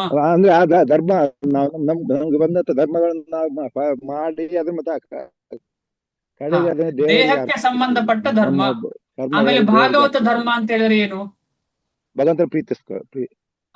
ಆತ್ಮಕ್ಕೆ ಸಂಬಂಧಪಟ್ಟ ಧರ್ಮ. ಭಗವಂತನ ಕಡೆಗೆ ಪ್ರೀತಿ. ದೇಹ ಮಾಡುದ ಆತ್ಮ ಮಾಡುದ? ಆತ್ಮ ಮಾಡುದು. ಕ್ಷತ್ರಿಯ ವೈಶ್ಯ ಶೂದ್ರ ಎಲ್ಲ ಯಾರಿಗೆ? ಆತ್ಮಕ್ಕ. ನಾಹಂ ವಿಪ್ರೋ ನ ಚ ನರಪತಿರ್ ನಾಪಿ ವೈಶ್ಯೋ ನ ಶೂದ್ರೋ ನಾಹಂ ವರ್ಣೀ ನ ಚ ಗೃಹಪತಿರ್ ನೋ ವನಸ್ಥೋ ಯತಿರ್ವಾ ಕಿಂತು ಪ್ರೋದ್ಯಂ ನಿಖಿಲ ಪರಮಾನಂದ ಪ್ರೇಮಾಮೃತಾಬ್ಧೆ ಗೋಪಿ ಭರ್ತೃ ಪದ ಕಮಲಯೋರ್ದಾಸ ದಾಸ ಅನುದಾಸ. ಚೈತನ್ಯ ಮಹಾಪ್ರಭುಗಳು ಹೇಳ್ತಾ ಇದ್ದಾರೆ, ನಾನು ವಿಪ್ರ ಅಲ್ಲ, ನಾನು ಬ್ರಾಹ್ಮಣ ಅಲ್ಲ, ನಾನು ಕ್ಷತ್ರಿಯ ಅಲ್ಲ, ನಾನು ವೈಶ್ಯ ಅಲ್ಲ, ನಾನು ಶೂದ್ರ ಅಲ್ಲ. ಯಾರು ನಾನು? ನಾನು ಭಗವಂತನ ದಾಸ. ಯಾರದು ನಾನು ಅಂತ ಹೇಳಿದ್ರೆ ಆತ್ಮ. ದೇಹಕ್ಕೆ ಸಂಬಂಧಪಟ್ಟ ಧರ್ಮ ಯಾವುದು? ಕ್ಷತ್ರಿಯ, ವೈಶ್ಯ, ಶೂದ್ರ, ಎಕ್ಸೆಟ್ರಾ ಎಕ್ಸೆಟ್ರಾ. ಅದು ಪರ್ಮನೆಂಟ್ ಅಲ್ಲ. ಅದು ಇಲ್ಲಿ ಇರುವವರೆಗೆ ಮಾತ್ರ, ಈ ದೇಹ ಇರುವವರೆಗೆ ಮಾತ್ರ. ಆ ಧರ್ಮವನ್ನು ತ್ಯಜಿಸಿದ್ರೆ ಅಂತ ಹೇಳ್ತಾ ಇರುವಂತದ್ದು ಇಲ್ಲಿ. ಭಕ್ತಿಯನ್ನು ತ್ಯಜಿಸಿದ್ರೆ ಅಂತ ಅಲ್ಲ. ಭಾಗವತ ಧರ್ಮವನ್ನು ತ್ಯಜಿಸಿದ್ರೆ ಅಂತ ಅಲ್ಲ. ಯಾಕೆ ಅಲ್ಲ? ಯಾಕೆ ಅಂತಂದ್ರೆ ಚರಣಾಂಬುಜಂ ಹರೇರ್. ಯಾರು ತನ್ನ ಧರ್ಮವನ್ನು ತ್ಯಜಿಸಿ ಭಗವಂತನ ಚರಣ ಅಂಬುಜವನ್ನ ಯಾರು ಗಟ್ಟಿಯಾಗಿ ಹಿಡ್ಕೊಳ್ತಾರೆ. ತುಂಬಾ ಇಂಪಾರ್ಟೆಂಟು ಇಲ್ಲಿ. ಸ್ವಧರ್ಮ ಅಂದ್ರೆ ಇನ್ನೊಂದು ಧರ್ಮ. ಆಗ ಮಾತಾಜಿ ಹೇಳಿದ ಹಾಗೆ ದೇಹದಲ್ಲಿ ಬಂದಂತ ಧರ್ಮ. ನಾನು ಹಿಂದೂ, ನಾನು ಕ್ಷತ್ರಿಯ, ವೈಶ್ಯ ಇದೆಲ್ಲ ತ್ಯಜಿಸಿ ಅಕಸ್ಮಾತ್ ನಾನು ಬ್ರಾಹ್ಮಣ, ಕ್ಷತ್ರಿಯ, ವೈಶ್ಯ ಅಥವಾ ನಾನು ಹಿಂದೂ, ಮುಸ್ಲಿಂ, ಕ್ರಿಶ್ಚಿಯನ್ ಇದನ್ನೆಲ್ಲ ತ್ಯಜಿಸಿ ಯಾರಾದರೂ ಭಗವಂತನ ಚರಣವನ್ನ ಗಟ್ಟಿ ಹಿಡ್ಕೊಂಡಿದ್ದಾರೆ ಅಂತವರು ಆ ಒಂದು ಭಕ್ತಿಯಲ್ಲಿ ಅಕಸ್ಮಾತ್ ಮುನ್ನಡೆಲಿಕ್ಕೆ ಕಷ್ಟ ಆದ್ರೆ, ಪತಿತರಾದ್ರೆ ಯದಿ ಆದರೆ ಆಗ್ಬಾರದು. ಯದಿ ಅಂತ ಹೇಳಿದ್ರೆ ತುಂಬಾ ಇಂಪಾರ್ಟೆಂಟ್, ನಾವೆಲ್ಲ ಗೊತ್ತಿರ್ಬೇಕು. ಬೀಳ್ಬಾರ್ದು, ನಾವು ಬೀಳ್ಲಿಕ್ಕೆ ಪ್ರಯತ್ನ ಅಲ್ಲ. ಅಕಸ್ಮಾತ್ ಬಿದ್ರೆ ಏನಾಗ್ತದೆ ಅಂತ ಹೇಳಿದ್ರೆ, ಯತ್ರ ಕ್ವವಾ ಭದ್ರಮಭೂದಮಿಷ್ಯ ಕಿಂ ಕೋವಾರ್ಥ ಆಪ್ತೋ ಭಜತಾಂ ಸ್ವಧರ್ಮತಃ. ಅವರಿಗೆ ಎಂತ ಕೂಡ ನೆಗೆಟಿವ್ ಎಫೆಕ್ಟ್ ಇಲ್ಲ, ಏನು ಪ್ರಾಬ್ಲಮ್ ಇಲ್ಲ. ಅವರು ಬೇಗನೆ ಭಕ್ತಿಗೆ ವಾಪಸ್ ಬರ್ತಾರೆ. ಕ್ಷಿಪ್ರಂ ಭವತಿ ಧರ್ಮಾತ್ಮ ಅಂತ ಹೇಳಿ ಭಗವದ್ಗೀತೆಯಲ್ಲಿ ಮುಂದೆ ಬರ್ತಾರೆ. ಬೇಗನೆ ಬರ್ತಾರೆ ಅವರು. ಅವರಿಗೆ ಕೆಳಗೆ ಬೀಳುವುದೆಂಬ ಕಾನ್ಸೆಪ್ಟೇ ಇಲ್ಲ. ಅದ ಕಾರಣ ಇಲ್ಲಿ ಸ್ವಧರ್ಮ ಅಂತ ಹೇಳಿದ್ರೆ ಅಕಸ್ಮಾತ್ ತನ್ನ ಧರ್ಮವನ್ನ, ಫಾರ್ ಎಕ್ಸಾಂಪಲ್ ವೃತ್ತಿ ಧರ್ಮ ಇರ್ಬೋದು. ಈಗ ಚೈತನ್ಯ ಮಹಾಪ್ರಭುಗಳು ಏನಾಯ್ತು ಅವರಿಗೆ? ಅವ್ರೇನ್ ಮಾಡಿದ್ರು? ಅವರು ಸ್ವಧರ್ಮವನ್ನ ಪಾಲನೆ ಮಾಡಿದ್ರ? ಸಾಕ್ಷಾತ್ ಭಗವಂತ ಅವರು ವರ್ಣಾಶ್ರಮ ಧರ್ಮವಾದಂತಹ ತನ್ನ ಹೆಂಡತಿಯನ್ನ ಅಥವಾ ಅಮ್ಮನನ್ನು ನೋಡುವುದನ್ನ ಬಿಟ್ಟು ಮಹತ್ ಉದ್ದೇಶಕ್ಕೋಸ್ಕರ ಬಿಟ್ಟು ಹೋದ್ರು. ಅದೇ ರೀತಿಯಲ್ಲಿ ಅಕಸ್ಮಾತ್ ಯಾರಾದ್ರೂ ಅಂತಹ ಧರ್ಮವನ್ನು ತ್ಯಜಿಸಿ ಭಗವಂತನ ಸೇವೆಯಲ್ಲಿ ಸಂಪೂರ್ಣ ತೊಡಗಿದ್ದಾನೆ, ಅವನು ಅಕಸ್ಮಾತ್ ಬಿದ್ರೆ, ಅವನಿಗೆ ಅದು ಪ್ರೊಸೆಸ್ ಅಲ್ಲಿ ಲೂಪ್ ಹೋಲ್ ಆಗಿ ಬಿದ್ರೆ, ಯಾಕೆಂದ್ರೆ ಹಿಂದಿನ ಕರ್ಮಗಳ ಅನುಸಾರವಾಗಿ ಏನಾದ್ರೂ ತಪ್ಪು ನಡೆದಿದ್ರೆ ಅದರಿಂದ ಏನು ಪ್ರಾಬ್ಲಮ್ ಇಲ್ಲ. ಅಂತಹ ಅದ್ಭುತವಾದ ಶ್ಲೋಕ ಇದು. ತ್ಯಕ್ವಾ ಸ್ವಧರ್ಮಂ, ನಾರದ ಮುನಿಗಳು ಹೇಳ್ತಾ ಇರುವಂತದ್ದು. ತ್ಯಕ್ವಾ ಸ್ವಧರ್ಮಂ ಚರಣಾಂಬುಜಂ ಹರೇರ್. ಅಂಬುಜ ಅಂದ್ರೆ ಏನು? ಕಮಲ. ಹಾ, ಭಗವಂತನ ಹರಿಯ ಪಾದ ಕಮಲಗಳಿಗೆ ಯಾರು ಶರಣಾಗತಿ ಆಗ್ತಾರೆ, ಆಮೇಲೆ ಅಂತ ಶರಣಗತಿ ಮಾಡ್ಬೇಕಿದ್ರೆ ಭಜನೆ ಮಾಡ್ಬೇಕು. ಭಜನವು ಪಕ್ವವಾಗದೇ ಇದ್ರೆ, ಅಪಕ್ವವಾಗಿ ಬಿದ್ರೆ, ಈಗ ಮಾವಿನ ಹಣ್ಣಾಗ್ಲಿಲ್ಲ ಅಂದ್ರೆ ಸರಿಯಾಗಿ, ಜನರಲಿ ನಿಮ್ಗೆ ಗೊತ್ತಲ್ಲ, ತೋತ ಅಂದ್ರೆ ಗಿಳಿ ಬಂದು ಕಚ್ಚುವ ಹಣ್ಣು ಕಚ್ಚುದು ಯಾವ್ದನ್ನ? ಎಲ್ಲಕ್ಕಿಂತ ಸಿಹಿಯಾದ ಹಣ್ಣು. ಎಲ್ಲಕ್ಕಿಂತ ಸಿಹಿಯಾದ್ದು. ಸಿಹಿ ಆಗದ್ದನ್ನದು ಮುಟ್ಟುದಿಲ್ಲ ಅಲ್ವಾ? ಅದೇ ರೀತಿಯಲ್ಲಿ ಅಪಕ್ವವಾದ್ದು ಅಕಸ್ಮಾತ್ ಅಪಕ್ವವಾದ್ದು ಬಿದ್ರೆ, ಹಣ್ಣಾಗಿ ಬಿದ್ರೆ ಅದಕ್ಕೊಂದು ಹಣ್ಣು ತಿನ್ನುವಂತ ಅವಕಾಶ ಸಿಗ್ತದೆ. ಆದ್ರೆ ಅಪಕ್ವವಾಗಿ ಬಿದ್ರೆ ಏನು ಅಂತ ಹೇಳಿ ಪ್ರಶ್ನೆ. ಯತ್ರ ಕ್ವ ವಾ ಅಭದ್ರಂ ಅಭೂದ್ ಅಮಿಷಕಂ. ಅವನಿಗೆ ಯಾವ ರೀತಿಯ ಅಭದ್ರತೆ ಇಲ್ಲ. ಅಭದ್ರತೆ ಅಂದ್ರೆ ಭದ್ರ ಅಂತ ಹೇಳಿದ್ರೆ ಏನು? ಮಂಗಳ. ಯಾವ ರೀತಿಯ ಮಂಗಳ ಸಹ ಇಲ್ಲ, ಏನು ಪ್ರಾಬ್ಲಮ್ ಇಲ್ಲ ಅವರಿಗೆ. ಯಾಕೆ ಅಂತ ಹೇಳಿದ್ರೆ ಅವರು ಸಂಪೂರ್ಣವಾಗಿ ನಿಜವಾದ ಸ್ವಧರ್ಮವನ್ನ ಫಾಲೋ ಮಾಡಿದ್ದಾರೆ. ನಿಜವಾದ ಸ್ವಧರ್ಮ ಏನು? ಪ್ರತಿಯೊಬ್ಬ ವ್ಯಕ್ತಿಯ ನಿಜವಾದ ಸ್ವಧರ್ಮ ಏನು? ಭಕ್ತಿ ಸೇವೆ, ಭಗವಂತನ ಭಕ್ತಿ ಸೇವೆ. ಅದಕ್ಕೆ ಏನ್ ಹೇಳ್ತಾರೆ? ಜೀವೇರ ಸ್ವರೂಪ ಹಾಯ್ ಕೃಷ್ಣೇರ ನಿತ್ಯ ದಾಸ. ಅದು ಒಬ್ಬನ ನಿಜವಾದ ಧರ್ಮ, ಪ್ರತಿಯೊಬ್ಬ ವ್ಯಕ್ತಿಯ ಸ್ವಧರ್ಮ. ಆ ಸ್ವಧರ್ಮವನ್ನ ಎಲ್ಲರಿಗೂ ನೆನಪು ಮಾಡುವಂತಹ ಅವಕಾಶ ನಮಗೆ ಸಿಕ್ಕಿದ್ರೆ ಕೃಷ್ಣನಿಗೆ ತುಂಬಾ ಖುಷಿ ಆಗ್ತದೆ. ಅದಕ್ಕೋಸ್ಕರ ಯಾರು ಇದರ ಬಗ್ಗೆ ಹೇಳ್ತಾರೆ ಇನ್ನೊಬ್ಬರಿಗೆ, ಕೃಷ್ಣನಿಗೆ ಅವರು ತುಂಬಾ ಇಷ್ಟ. ಈಗ ನೀವು ನಂಗೆ ಕೃಷ್ಣನ ಬಗ್ಗೆ ಹೇಳಿದ್ರೆ ಕೃಷ್ಣ ನಿಮ್ಮನ್ನು ತುಂಬಾ ಪ್ರೀತಿ ಮಾಡ್ತಾನೆ, ನಿಮ್ಮನ್ನೇ ತಾತ ಅಂತ ಹೇಳಿಕ್ಕೆ ಶುರು ಮಾಡ್ತಾನೆ. ಬಾ ಮಗನೇ, ಬಾ ಮಗಳೇ ಅಂತ ಹೇಳಿ ಕರೀಲಿಕ್ಕೆ ಶುರು ಮಾಡ್ತಾನೆ. ಯಾಕಂದ್ರೆ ನನ್ನ ಬಗ್ಗೆ ಹೇಳ್ತಾ ಇದ್ದಾನೆ, ನನ್ನ ಕಡೆ ಬರ್ಲಿಕ್ಕೆ ಎಲ್ಲರಿಗೂ ಪ್ರಯತ್ನ ಪಡ್ತಾ ಇದ್ದಾಳೆ. ಮುಂದೆ ಹೋಗೋಣ. ಯಾರಾದರೂ ಎಲ್ಲ ಐಹಿಕ ಭವಿಷ್ಯ ನಿರೀಕ್ಷೆಗಳನ್ನು ತ್ಯಜಿಸಿ ದೇವೋತ್ತಮ ಪರಮ ಪುರುಷನಲ್ಲಿ ಸಂಪೂರ್ಣ ಆಶ್ರಯವನ್ನು ಪಡೆದರೆ ಅವರಿಗೆ ಯಾವುದೇ ರೀತಿಯಲ್ಲಿ ನಷ್ಟವಾಗಲಿ ದುರ್ಗತಿಯಾಗಲಿ ಇಲ್ಲ. ಆದರೆ ಭಕ್ತನಲ್ಲದವನು ತನ್ನ ವೃತ್ತಿಯ ಕರ್ತವ್ಯಗಳಲ್ಲಿ ಸಂಪೂರ್ಣವಾಗಿ ತೊಡಗಿದರೂ ಏನನ್ನೂ ಪಡೆಯದೆ ಹೋಗಬಹುದು. ಇದು ಎರಡನೆಯದ್ದು. ಇದು ತುಂಬಾ ಇಂಪಾರ್ಟೆಂಟ್. ಏನು ಅಂತ ಹೇಳಿದ್ರೆ ಭಕ್ತನಲ್ಲದವನು ಉದಾಹರಣೆಗೆ ಹರೇ ಕೃಷ್ಣ ಬಿಟ್ಟು ಕೃಷ್ಣ ಅಂತ ಹೇಳಿದ್ರೆ ಕೂಡ್ಲೆ ಕೋಪ ಬರುವಂತಹ ವ್ಯಕ್ತಿ, ಆದ್ರೆ ಫೈನಾನ್ಷಿಯಲಿ ಫಿಟ್, ಕೋಟಿ ಗಟ್ಟಲೆ ಹಣ ಉಂಟು, ಅಂತವನಿಗೆ ಏನು ಪ್ರಯೋಜನ? ಅವನೇನು ಕೃಷ್ಣನ ಪ್ರೀತಿ ಸಿಗ್ತದ? ಪುನಃ ಜನ್ಮದಲ್ಲಿ ಕೃಷ್ಣನ ಬಗ್ಗೆ ತಿಳಿದುಕೊಳ್ಳಿಕ್ಕೆ ಆಗ್ತದ? ಇಲ್ಲ. ಅವನಿಗೆ ಪುನಃ ಸಿಗುವುದು 0, ಶೂನ್ಯ. ಅಂತವನಿಗೆ ಏನು ಪ್ರಯೋಜನ ಇಲ್ಲ. ಅವನು ಬೇರೆ ಬೇರೆ ಲೋಕಗಳಿಗೆ ಹೋಗಿ ಬರಬಹುದು. ಈಗ ಕರ್ಮಯೋಗದಲ್ಲಿ ಪರ್ಫೆಕ್ಷನ್ ಆದವನು ನಿಷ್ಕಾಮ ಕರ್ಮ ಮಾಡಿದ್ರೆ ಏನು ಯೋಚನೆ ಮಾಡ್ತಾನೆ? ನಾನು ಸ್ವರ್ಗಾದಿ ಲೋಕಗಳಿಗೆ ಹೋಗ್ಬೇಕು ಅಂತೇಳಿ ಯೋಚನೆ ಮಾಡ್ತಾನೆ ಅಂತ ಇಟ್ಕೊಳ್ಳೋಣ. ಅಲ್ಲಿ ಹೋಗಿ ಏನ್ ಮಾಡ್ತಾನೆ? ಪುನಃ ಸಂತೃಪ್ತಿ, ತೃಪ್ತಿ, ಕಾಮನೆಗಳಿಗೆ ಹೋಗ್ತಾ ಇರ್ತಾನೆ. ಆದ್ರೆ ಭಗವಂತನ ಬಗ್ಗೆ ಎಳ್ಳಷ್ಟು ಗೊತ್ತಿರ್ತಿಲ್ಲ. ಆದ ಕಾರಣ ಯಾರಿಗೆ ಈ ಭಕ್ತಿ ಸಿಕ್ಕಿದೆ, ಸ್ವಲ್ಪ ಆದ್ರೂ ಸಿಕ್ಕಿದೆ, ನಾವೆಲ್ಲರೂ ಭಾಗ್ಯಶಾಲಿಗಳು. ಬರೀ ಕರ್ಮಿಗಳು ಏನಕ್ಕೂ ಪ್ರಯೋಜನ ಇಲ್ಲ ಅಂತ ಇಲ್ಲಿ ಕ್ಲಿಯರ್ ಆಗಿ ಹೇಳ್ತಾ ಇದೆ. ಸುಮ್ಮನೆ ಜೀವನವನ್ನ ವ್ಯರ್ಥ ಮಾಡುವಂತ ಜೀವನ ಯಾವ್ದ್ರದ್ದು ಕರ್ಮ. ಆದ ಕಾರಣ ಈ ಶಿಲಪ್ರಭುಪಾದರು ಹೇಳಿದಂತಹ ಪ್ರೀಚಿಂಗ್ ಈಸ್ ಎಸೆನ್ಸ್. ಎಸೆನ್ಸ್ ಅಂದ್ರೆ ಏನು? ಈ ಸಂಪೂರ್ಣ ಭಕ್ತಿ ಪರಂಪರೆಯ ಸಾರ ಏನು? ಒಬ್ಬ ವ್ಯಕ್ತಿ ಇಲ್ಲಿ ಬಂದಿದ್ದಾನೆ ಅಂತ ಹೇಳಿದ್ರೆ, ಅವನು ಭಕ್ತಿಯನ್ನು ಮಾಡ್ತಿದ್ದಾನೆ ಅಂತ ಹೇಳಿದ್ರೆ ಅವನ ಸಾರ ಏನು? ಅವನು ಭಕ್ತಿ ಮಾಡೋದನ್ನ ಇನ್ನೊಬ್ಬನಿಗೆ ಹೇಳಿಕೊಡುವಂಥದ್ದು, ಇನ್ನೊಬ್ಬನಿಗೆ ಅದರ ಬಗ್ಗೆ ತಿಳಿಸಿಕೊಡುವಂಥದ್ದು, ಅದೇ ಭಕ್ತಿ ಪರಂಪರೆಯ ಸಾರ. Essence, preaching is the essence ಅಂತ ಹೇಳ್ತಾರೆ ಶಿಲಪ್ರಭುಪಾದರು. ಎಸೆನ್ಸ್, ಆ ಸಾರ. ಅದಕ್ಕೋಸ್ಕರ ಆ ಸಾರವನ್ನ ಹಿಡ್ಕೊಂಡು ನಾವೆಲ್ಲ ಪ್ರಯತ್ನ ಪಡಬೇಕು. ಪ್ರೀಚಿಂಗ್ ಅಂತ ಕೂಡ್ಲೆ ಭಗವದ್ಗೀತೆ ಬಗ್ಗೆ ಕ್ಲಾಸ್ ತಗೊಳ್ಳೋ ಉದ್ದೇಶ ಮಾತ್ರ ಅಲ್ಲ ಪ್ರೀಚಿಂಗ್ ಅಂದ್ರೆ. ಪ್ರೀಚಿಂಗ್ ಅಂದ್ರೆ ಬೇರೆ ಬೇರೆ ರೀತಿಯಲ್ಲಿ ಚಿಕ್ಕ ಮಕ್ಕಳಿಗೆ ಹೇಳ್ಕೊಡುವಂಥದ್ದು, ಅಥವಾ ಇನ್ನೊಬ್ಬರಿಗೆ ಯಾರಿಗೂ ಹೇಳ್ಕೊಡುವಂಥದ್ದು, ಅಕಸ್ಮಾತ್ ಎಲ್ಲೆಲ್ಲಿ ಸಂದರ್ಭ ಸಿಗ್ತದೆ ಎಲ್ಲ ಕಡೆ ಪ್ರಯತ್ನ ಪಡುವಂಥದ್ದು. ಶ್ರೀ ಚೈತನ್ಯ ಮಹಾಪ್ರಭುಗಳು ಹೇಳಿದರೆ ಎಲ್ಲರಿಗೂ ಹೇಳಬೇಕು ಅಂತ ಹೇಳಿ. ಅಷ್ಟು ಮೆಚ್ಯೂರ್ ಆಗಿದ್ದೇವೆ ಅಂತ ನಮಗೆ ಗೊತ್ತಿಲ್ಲ, ಅಷ್ಟು ಪಕ್ವ ಆಗ್ಲಿಲ್ಲ ನಾವು. ಆದ್ರೂ ಪ್ರಯತ್ನ, ಯಾರು ನಮಗೆ ಸಪೋರ್ಟಿವ್ ಆಗಿದ್ದಾರೆ ಅವರಿಗೆ ಹೇಳಲಿಕ್ಕೆ ಪ್ರಯತ್ನ. ಆದ್ರೆ ಚೈತನ್ಯ ಮಹಾಪ್ರಭುಗಳ ವಿಚಾರ ಬೇರೆ. ಅವರು ಎಲ್ಲರಿಗೂ ಹೇಳಬೇಕು, ಯಾರಲ್ಲಿ ಆದ್ರೂ ಹೇಳ್ಬೇಕು. ಬಂದವರು ಹೋದವರು ಎಲ್ಲರಲ್ಲಿ ಕೂಡ ಚೈತನ್ಯ ಮಹಾಪ್ರಭುಗಳು ಹೇಳ್ತಾರೆ ಕೃಷ್ಣನ ಬಗ್ಗೆ ಹೇಳ್ಕೊಳ್ಬೇಕು ಅಂತ ಹೇಳಿ. ಅಷ್ಟಿಲ್ಲ ಅಂತ ಹೇಳಿದ್ರು ನಮಗೆ ಎಷ್ಟೆಷ್ಟು ಆಗ್ತದೆ ಅಷ್ಟು ಪ್ರಯತ್ನ ಪಟ್ರೆ ಖಂಡಿತವಾಗಿ ಕೃಷ್ಣನಿಗೆ ನಮ್ಮ ಬಗ್ಗೆ, ಕೃಷ್ಣನ ನಮ್ಮನ್ನು ನೋಡುವ ಹಾಗೆ ಆಗ್ತದೆ. ಇದೇ ಮಹತ್ ಕಾರ್ಯ. ನಾವು ಹೇಗಿರ್ಬೇಕು? ಕೃಷ್ಣ ನನ್ನನ್ನು ನೋಡು, ಕೃಷ್ಣ ನನ್ನನ್ನು, ಯಾರು ಹೇಳ್ತಾರೆ? ಇದು ಭಕ್ತಿ ಸಿದ್ಧಾಂತ ಸ್ವಾಮಿ ಶಿಲಪ್ರಭುಪಾದರು ಹೇಳ್ತಾರೆ. ಕೃಷ್ಣ ನನ್ನನ್ನು ನೋಡು, ಕೃಷ್ಣ ನನಗೆ ಏನಾದ್ರೂ ಕೊಡು ಅಂತ ಹೇಳುದಲ್ಲ, ನಾನು ಮಾಡುವ ಕಾರ್ಯದಿಂದ ಕೃಷ್ಣನೇ ನೋಡುವ ಹಾಗೆ ಆಗ್ಬೇಕು ಅಂತ ಹೇಳಿ ಭಕ್ತಿ ಸಿದ್ಧಾಂತ ಸ್ವಾಮಿ ಶಿಲಪ್ರಭುಪಾದರು ಹೇಳ್ತಾರೆ. ಮುಂದೆ ಹೋಗ್ತಾ ಇದ್ದೇನೆ. ಅಭಕ್ತನಾದವನಿಗೆ ಏನು ಪ್ರಯೋಜನ ಇಲ್ಲ. ಇದು ಇನ್ನೊಂದು ಶ್ಲೋಕದಲ್ಲಿ ಹೇಳ್ತಾರೆ, ನೈಷ್ಕರ್ಮ್ಯಂ ಅಪಿ ಅಚ್ಯುತ ಭಾವವರ್ಜಿತಂ. ಅಚ್ಯುತ ಭಾವವರ್ಜಿತಂ ಅಂದ್ರೆ ಕೃಷ್ಣನ ಹೆಸರು, ಕೃಷ್ಣನ ಭಾವ ಇಲ್ಲದೆ ನಾವು ಯಾರು ಜೀವನ ಮಾಡ್ತೇವೆ, ಎಷ್ಟೇ ಸಾಧನೆ ಮಾಡ್ಲಿ, ಆಧ್ಯಾತ್ಮಿಕವಾದಂತಹ ಸಾಧನೆ ಇರ್ಲಿ, ಭೌತಿಕವಾದಂತಹ ಸಾಧನೆ ಇರ್ಲಿ, ಏನಾಗ್ತದೆ? ಏನು ಪ್ರಯೋಜನ? ನೈಷ್ಕರ್ಮ್ಯಂ ಅಪಿ ಅಚ್ಯುತ ಭಾವವರ್ಜಿತಂ ನ ಶೋಭತೆ.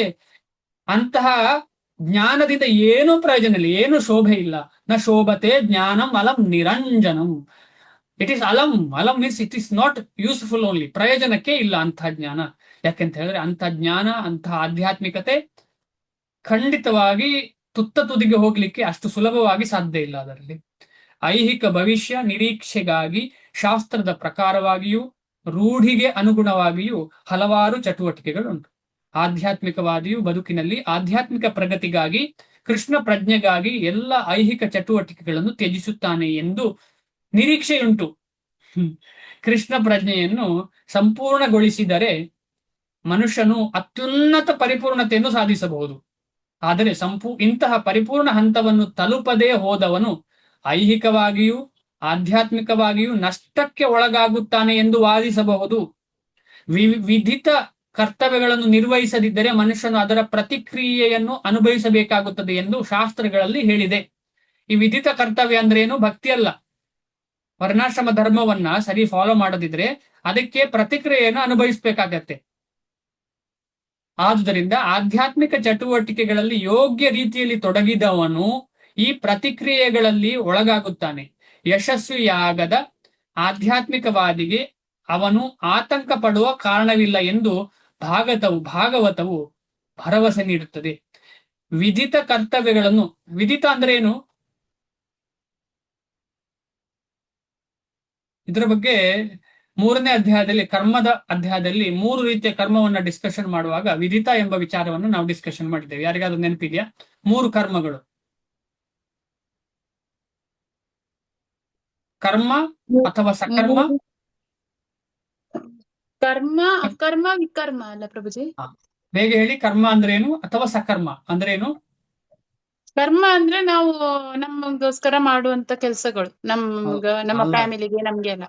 ಅಲ್ಲ ಅಲ್ಲ ಮತ್ತೆ ಅಲ್ವಾ? ಅಲ್ಲ ಅಲ್ವಾ? ಅಲ್ಲ. ಕರ್ಮ ಅಂದ್ರೆ ಪ್ರಭುಜಿ, ಈಗ ನಾವು ನಮ್ಮ ದೇಹದ ಪೋಷಣೆ ಮಾಡುದು ಅಥವಾ ನಮ್ಮ ಮಕ್ಕಳನ್ನು ನೋಡ್ಕೊಳ್ಳೋದು, ಅದೆಲ್ಲ ಕರ್ಮ ಅಲ್ವಾ? ಅದು ಯಾರು? ಎಲ್ಲರೂ ಮಾಡ್ತಾರೆ, ಅಸುರರು ಕೂಡ ಮಾಡ್ತಾರೆ. ಹಾ, ಅಸುರರು ಮಾಡುವ ಕರ್ಮವನ್ನು ಏನ್ ಹೇಳ್ತಾರೆ? ಅದು ಕರ್ಮ. ವಿಕರ್ಮ ಆಯ್ತು. ಹಾಗಿದ್ರೆ ನೀವು ಹೇಳುದೇನು?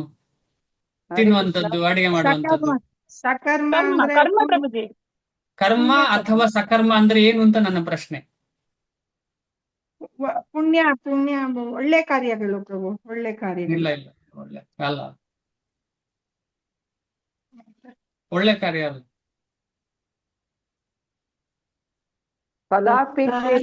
ಫಲಾಪೇಕ್ಷೆಯಿಂದ ಮಾಡುವ ಕರ್ಮಗಳು ಅಲ್ಲ ಅಂದ್ರೆ ಪುಣ್ಯ ಕರ್ಮಗಳು ಅಲ್ಲ.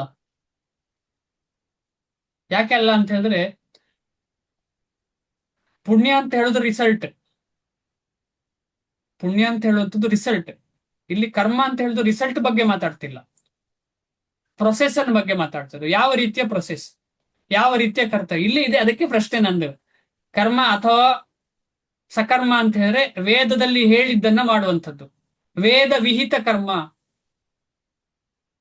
ವಿಧಿತ ಕರ್ತವ್ಯಗಳನ್ನ ಕರ್ಮ ಅಂತ ಹೇಳುವಂಥದ್ದು. ವೇದದಲ್ಲಿ ಹೇಳಿದ್ದು ಅಂದ್ರೆ ಏನು ಅರ್ಥ? ವರ್ಣಾಶ್ರಮ ಧರ್ಮವನ್ನು ಪಾಲನೆ ಮಾಡುವಂತ ಕರ್ಮಕ್ಕೆ ಸಕರ್ಮ ಅಂತ ಹೇಳುವಂಥದ್ದು. ಅಲ್ಲಿ ವರ್ಣಾಶ್ರಮ ಧರ್ಮ ಮಾಡುವಾಗ, ವರ್ಣಾಶ್ರಮ ಧರ್ಮ ಫಾಲೋ ಮಾಡುವಾಗ, ಇನ್ನು ದೈವ ವರ್ಣಾಶ್ರಮ ಆಗ್ಲಿಲ್ಲ, ಅಲ್ಲಿ ಬರೀ ವರ್ಣಾಶ್ರಮ ಧರ್ಮ ಮಾತ್ರ. ದೈವ ಬಂದ್ರೆ ಅದು ಕೃಷ್ಣ ಕಾನ್ಶಿಯಸ್ನೆಸ್ಗೆ ಹತ್ರ ಆಯ್ತು. ಬರೀ ವರ್ಣಾಶ್ರಮ ಧರ್ಮಕ್ಕೂ ಕೃಷ್ಣ ಕಾನ್ಶಿಯಸ್ನೆಸ್ಗೂ ಸಂಬಂಧ ಇಲ್ಲ. ಕೃಷ್ಣ ಸೆಂಟರ್ ಆಗಿರ್ಬೇಕು ಅಂತೇನಿಲ್ಲ ಅದರಲ್ಲಿ. ಈ ವರ್ಣಾಶ್ರಮ ಧರ್ಮದಲ್ಲಿ ಈಗ ಕೆಲವು ವಿಚಾರಗಳೆಲ್ಲ ಇದೆ. ಉದಾಹರಣೆಗೆ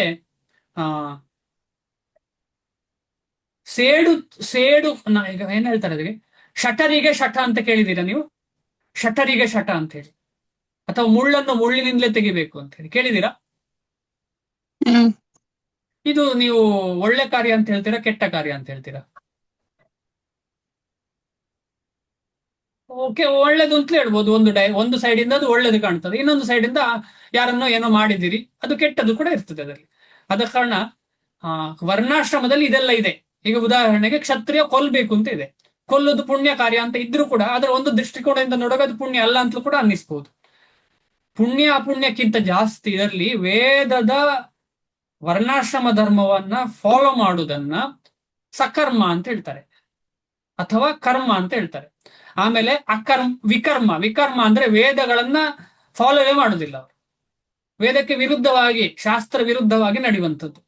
ಅದು ರಾಕ್ಷಸಿ ಮನೋಭಾವ, ಶಾಸ್ತ್ರ ವಿರುದ್ಧ. ನಾವೆಲ್ಲರೂ ಹೇಳೋಕ್ಕಿಂತ ನಾನು ಶಾಸ್ತ್ರದಲ್ಲಿ ಹೇಳಿದ್ದೆ ಎಲ್ಲಿ ಮಾಡ್ತಾ ಇದ್ದೇವೆ, ವಿರುದ್ಧ. ಅದು ವಿಕರ್ಮ ಆಯ್ತು. ಆಮೇಲೆ ಅಕರ್ಮ ಅಂದ್ರೆ ಏನು? ಎರಡು ಉತ್ತರ ಉಂಟು ಅದಕ್ಕೆ. ಅಕರ್ಮಕ್ಕೆ ಹೇಳ್ತೀರಾ ಯಾರಾದ್ರೂ? ಅಕರ್ಮ ಅಂತ ಹೇಳಿದ್ರೆ ಎರಡು ಉತ್ತರ. ಮರ್ತೋಯ್ತು, ತುಂಬಾ ಹಳತ್ತಾಯ್ತಲ್ಲ. ಅಕರ್ಮ ಅಂದ್ರೆ ಬೇಗ ಅಕರ್ಮ. ಕರ್ಮಕ್ಕೆ ಆ ಸೇರಿದ್ರೆ ಏನಾಗ್ತದೆ, ಅಥವಾ ನ ಸೇರಿದ್ರೆ ನಕರ್ಮ, ಅಕರ್ಮ. ಫಲಾಪೇಕ್ಷೆ ಇಲ್ಲದೆ ಮಾಡು ಕರ್ಮ. ಫಲಾಪೇಕ್ಷೆ ಇಲ್ಲದೆ. ಫಲಾಪೇಕ್ಷೆ ಇಲ್ಲದೆ ನಾವು ಮಾಡಿರೋ ಕಾರ್ಯವನ್ನ ದೇವರಿಗೆ ಅರ್ಪಿಸಿದ್ರೆ ಅದು ಅಕರ್ಮ ಆಗುತ್ತೆ. ಅಂದ್ರೆ ಪುಣ್ಯ ಪಾಪ ಎರಡು ಇರುವುದಿಲ್ಲ ಕರ್ಮದ. ಪುಣ್ಯ ಪಾಪ ಎರಡು ಇಲ್ಲದಿಲ್ಲ. ಇನ್ನೊಂದು ಉತ್ತರ, ಅದೊಂದು ಕರೆಕ್ಟ್ ನೀವು ಹೇಳಿದ್ದು, ಎಲ್ಲರಿಗೂ ಗೊತ್ತಿರುವಂತದ್ದು. ಭಗವಂತನಿಗೆ ನಿಯೋಜಿಸಿ ಮಾಡುವುದೆಲ್ಲ ಕರ್ಮ, ಅಂದ್ರೆ ಅದಕ್ಕೆ ರಿಸಲ್ಟ್ ಇಲ್ಲ. ಅಂದ್ರೆ ಪಾಪ ಪುಣ್ಯದ ರಿಸಲ್ಟ್ ಇಲ್ಲ ಇದಕ್ಕೆ. ಉದಾಹರಣೆಗೆ ನಮಗೆ ಸಿಕ್ಕಿದಂತ ಆಹಾರ ಪದಾರ್ಥವನ್ನ ಭಗವಂತನಿಗೆ ನಿಯೋಜಿಸಿ ತಗೊಂಡ್ರೆ ಅದರಿಂದ ಪಾಪ ಪುಣ್ಯ ಬಾಧೆ ಇಲ್ಲ, ಭಗವಂತನ ಪ್ರೀತಿ ಮಾತ್ರ ಸಿಗುದು ಅದರಲ್ಲಿ. ಸರಿ, ಅಕರ್ಮ. ಇನ್ನೊಂದು ಉತ್ತರ,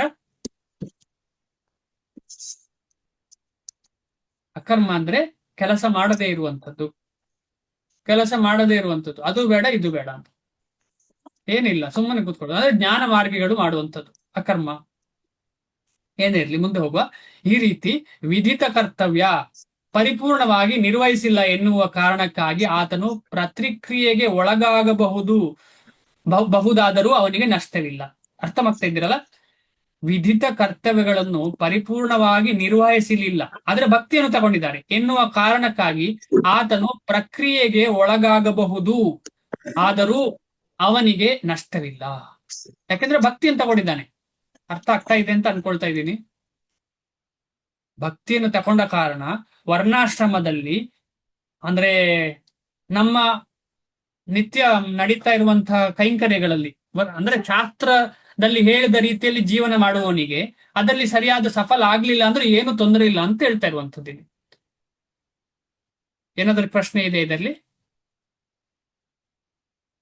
ಏಕೆಂದರೆ ಮಂಗಳಕರವಾದ ಕೃಷ್ಣ ಪ್ರಜ್ಞೆಯನ್ನು ಮರೆಯುವುದು ಎನ್ನುವುದೇ ಇಲ್ಲ. ಇದರಲ್ಲಿ ತೊಡಗಿರುವವನು ಮುಂದಿನ ಜನ್ಮಗಳಲ್ಲಿ ಕೆಳವರ್ಗದಲ್ಲಿ ಹುಟ್ಟಿದರೂ ಕೃಷ್ಣ ಪ್ರಜ್ಞೆಯಲ್ಲಿ ಮುಂದುವರಿಯುತ್ತಾನೆ. ಅವನು ಹಾಗೆ ಧರ್ಮ ಸರಿ ಮಾಡದೆ, ವರ್ಣಾಶ್ರಮ ಧರ್ಮವನ್ನು ಫಾಲೋ ಮಾಡದೆ ಅವನು ನೆಕ್ಸ್ಟ್ ಜನ್ಮದಲ್ಲಿ ಕೀಳು ಜನ್ಮ ಸಿಕ್ಕಿದ್ರು ಅಲ್ಲಿ ಅವನು ಕೃಷ್ಣ ಪ್ರಜ್ಞೆಯನ್ನು ಇಂಚು ಮರೆಯುವುದಿಲ್ಲ. ಕೃಷ್ಣ ಪ್ರಜ್ಞೆ ಅಲ್ಲಿಂದಲೇ ಶುರು ಆಗ್ತದೆ. ಅದಕ್ಕೆ ನಮಗೆ ಉದಾಹರಣೆ ಎಷ್ಟೋ ಇದೆ. ಕಾರಣ ಏನೇ ಆಗಿರಲಿ, ಈಗ ಪಾಶ್ಚಾತ್ಯ ದೇಶಕ್ಕೆ ಶ್ರೀಲ ಪ್ರಭುಪಾದರು ಹೋದ್ರು, ನಮಗೆ ಅನ್ನಿಸ್ತದೆ ಅವ್ರು ಏನು ಪ್ರಯೋಜನಕ್ಕಿಲ್ಲ ಅಂತ ಅನ್ನಿಸ್ತದೆ. ಇಲ್ಲ, ಅವರು ಕ್ರಿಶ್ಚಿಯನ್ ಆಗಿರಬಹುದು, ಅಥವಾ ಅದಕ್ಕೆ ಮ್ಲೇಚ್ಛರು ಅಂತ ಹೇಳೋ ಪದವನ್ನು ಉಪಯೋಗಿಸ್ತಾರೆ ಕೆಲವರು. ಏನೇ ಇರಲಿ, ಅಂಥ ಶೂದ್ರರಿಗಿಂತ ಕೀಳುಪಟ್ಟಂತಹ, ಅಂದ್ರೆ ಶೂದ್ರರು ಅಂತ ಹೇಳಿದ್ರೆ ಮಾಂಸಾಹಾರ ತಿಂತಾರೆ, ಆದ್ರೆ ಅದು ಶಾಸ್ತ್ರಕ್ಕೆ ಅನುಗುಣವಾದ್ದು. ಶಾಸ್ತ್ರದಲ್ಲಿ ಹೇಯವಾದಂತಹ ತಿನ್ನಬಾರದು ಅಂತ ಹೇಳುವಂತಹದ್ದನ್ನ ಯಾರು ತಿನ್ನುವುದಿಲ್ಲ. ಅಂಥವರನ್ನು ಇಟ್ಟುಕೊಳ್ಳೋಣ. ಅಂತಹ ನಡತೆ ಇರುವವರನ್ನ ಅಲ್ಲಿ ಶ್ರೀಲ ಪ್ರಭುಪಾದರು ಹೋಗಿ ಹೇಳಿದ ತಕ್ಷಣ ಆಕ್ಸೆಪ್ಟ್ ಮಾಡಿದವರು ಇದ್ದಾರಲ್ಲ, ಆಕ್ಸೆಪ್ಟ್ ಮಾಡಿದ್ದಾರೆ ಅಂತ ಹೇಳಿದ್ರೆ ಅವರಿಗೆ ಕೃಷ್ಣ ಭಕ್ತಿಯಲ್ಲಿ ಖಂಡಿತವಾಗಿ ಕಳೆದ ಜನ್ಮದಲ್ಲಿ ಇತ್ತು ಅಂತ ಅರ್ಥ. ಅವರಿಗೆ ಇಲ್ಲ ಅಂತ ಹೇಳಿದ್ರೆ ಭಗವಂತ ಭಕ್ತನ ಒಂದು ಕರುಣೆ ಅಂತ ಹೇಳಿ ತಗೊಳ್ಬಹುದು. ಇದೆರಡರಲ್ಲಿ ಒಂದಂತೂ ಖಂಡಿತ. ಆದ ಕಾರಣ ಎಷ್ಟೇ ಕೆಳಗ ವರ್ಗದಲ್ಲಿ ಹುಟ್ಟಿದ್ರು ಕೂಡ, ಕೆಳ ವರ್ಗ ಅಂತ ಹೇಳಿದ್ರೆ ಮಟೀರಿಯಲ್, ಆದ ಕಾರಣ ಇದು ವರ್ಣಾಶ್ರಮದಲ್ಲಿ ಇರುವಂಥದ್ದು, ಶರೀರಕ್ಕೆ ಸಂಬಂಧಪಟ್ಟದ್ದು. ಆದ್ರೆ ಆಧ್ಯಾತ್ಮಿಕತೆ ಸಂಬಂಧಪಟ್ಟದಲ್ಲಿ ಅವನು ಖಂಡಿತವಾಗಿ ಕೃಷ್ಣ ಪ್ರಜ್ಞೆಯಿಂದ ಕೆಳಗೆ ಬೀಳುವುದೇ ಇಲ್ಲ. ಕೃಷ್ಣ ಪ್ರಜ್ಞೆ ಹಿಡಿದವನಿಗೆ ಕೆಳಗೆ ಬೀಳುವುದು ಅಂತ ಇಲ್ವೇ ಇಲ್ಲ. ಮೇಲ್ನೋಟಕ್ಕೆ ಕಾಣಬಹುದು. ಆದರೆ ವಿಧಿತ ಕರ್ತವ್ಯಗಳನ್ನು ಕಟ್ಟುನಿಟ್ಟಾಗಿ ಪಾಲಿಸುವುದಷ್ಟನ್ನೇ ಮಾಡುವವನಿಗೆ ತುಂಬಾ ಇಂಪಾರ್ಟೆಂಟ್. ಕೆಲವರಿದ್ದಾರಲ್ಲ, ನಾನು ಬೆಳಿಗ್ಗೆ ಎದ್ದು ಸಂಧ್ಯಾ ವಂದನೆ ಕರೆಕ್ಟ್ ಆಗಿ ಮಾಡ್ತೇನೆ, ಅಥವಾ ನಾನು ಬೆಳಿಗ್ಗೆ ಎದ್ದು ಒಳ್ಳೆ ಏನ್ ಹೇಳ್ತೇನೆ ಬಿಲ್ಲು ವಿದ್ಯೆಯನ್ನು ಅಭ್ಯಾಸ ಮಾಡ್ತೇನೆ, ನಾನು ಬೆಳಿಗ್ಗೆ ಎದ್ದು ಪೇಪರ್ ಡಿಸ್ಟ್ರಿಬ್ಯೂಟ್ ಮಾಡ್ಲಿಕ್ಕೆ ಪ್ರತಿದಿನ ಬೆಳಿಗ್ಗೆ ಎದ್ದು ಪೇಪರ್ ಡಿಸ್ಟ್ರಿಬ್ಯೂಟ್ ಮಾಡ್ಲಿಕ್ಕೆ ಹೋಗ್ತೇನೆ, ನಾನು ಬೆಳಿಗ್ಗೆ ಎದ್ದು ಕರೆಕ್ಟ್ ಬಿಸ್ನೆಸ್ಸಿಗೆ ಹೋಗ್ತೇನೆ, ನಂದು ಕಾಯಕವೇ ನಂದು ಇಂಪಾರ್ಟೆಂಟ್, ನಾನು ಮಾಡಿದ ಕರ್ಮವೇ ನನಗೆ ಇಂಪಾರ್ಟೆಂಟ್, ಅದೇ ದೇವರು, ಕರ್ಮವೇ ದೇವರು, ಹೀಗೆ ಹೇಳುವವರು ಎಷ್ಟಿಲ್ಲ. ನಮ್ಮ ಇಡೀ ಪಾಪ್ಯುಲೇಷನ್ ನೋಡಿದ್ರೆ ಭಕ್ತರು ಅಂತ ಹೇಳೋದು ಎಷ್ಟು ಜನ? ತುಂಬಾ ಕಮ್ಮಿ, 1% ಕೂಡ ಇಲ್ಲ. ಅಂದ್ರೆ ಈ ರೀತಿ ಕರ್ತವ್ಯಗಳನ್ನು ತುಂಬಾ ಜನ ಮಾಡ್ತಾರೆ. ಆದ್ರೆ ಕೃಷ್ಣ ಪ್ರಜ್ಞೆ ಇಲ್ಲದಿದ್ದರೆ ಕಲ್ಯಾಣವೇ ಆಗುತ್ತದೆ ಎಂದು ಹೇಳುವಂತಿಲ್ಲ. ಅಂಥವನಿಗೆ ಶೂರ್ ಏನಿಲ್ಲ ಕಲ್ಯಾಣ ಆಗ್ತದೆ. ಹೆಚ್ಚು ಅಂತ ಹೇಳಿದ್ರೆ ಸ್ವರ್ಗಾದಿ ಲೋಕ ಸಿಗಬಹುದು, ಅದಕ್ಕಿಂತ ಜಾಸ್ತಿ ಏನು ಸಾಧ್ಯ ಇಲ್ಲ. ಭಾವಾರ್ಥವನ್ನು ಮುಂದೆ ಹೇಳಿದಂತೆ ಅರ್ಥ ಮಾಡಿಕೊಳ್ಳಬಹುದು. ಮಾನವ ಕುಲವನ್ನು ಸಂಯಮ ಇರುವವರು ಮತ್ತು ಸಂಯಮ ರಹಿತರು ಎಂದು 2 ವರ್ಗಗಳಾಗಿ ವಿಭಾಗಿಸಬಹುದು. ತಮ್ಮ ಮುಂದಿನ ಜನ್ಮದ ಅಥವಾ ಆಧ್ಯಾತ್ಮಿಕ ಮೋಕ್ಷದ ತಿಳುವಳಿಕೆಯೇ ಇಲ್ಲದ ಮೃಗಗಳಂತೆ ಇಂದ್ರಿಯ ಭೋಗದಲ್ಲಷ್ಟೇ ತೊಡಗಿರುವವರು ಸಂಯಮ ರಹಿತ ವಿಭಾಗಕ್ಕೆ ಸೇರಿದವರು. ಇಲ್ಲಿ ಇಂದ್ರಿಯ ಭೋಗ ಅಂತ ಹೇಳಿದ್ರೆ ನಮ್ಗೆ ಅರ್ಥ ಆಗ್ತದೆ, ನೆಗೆಟಿವ್ ಅಂತ ಹೇಳಲಿಕ್ಕೆ ಸಾಧ್ಯ ಇಲ್ಲ. ಇಂದ್ರಿಯ ಭೋಗವನ್ನು ಬರೀ ನೆಗೆಟಿವ್ ಅಂತ ಹೇಳಲಿಕ್ಕೆ ಸಾಧ್ಯ ಇಲ್ಲ. ಈ ಉದಾಹರಣೆ, ಸಿಗರೇಟ್ ಸೇತಾ ಇದ್ದಾರೆ ಅಂತ ಇಟ್ಕೊಳ್ಳೋಣ. ಸಿಗರೇಟ್ ಸೇದಿತಾ ಇರುವವರು ಅವರು ಅದಕ್ಕೆ ಅಟ್ಯಾಚ್ ಆಗಿ ಆಗಿ ಆಗಿ ಅವರು ಅದಕ್ಕೆ ಎಡಿಕ್ಟ್ ಆಗಿದ್ದಾರೆ. ಕೆಲವರು ಎಡಿಕ್ಟ್ ಆಗದೇ ಇಲ್ಲದಿರಬಹುದು, ಆದ್ರೆ ಅವರು ಇಂದ್ರಿಯ ಭೋಗ ಮಾಡ್ತಾ ಇರ್ತಾರೆ.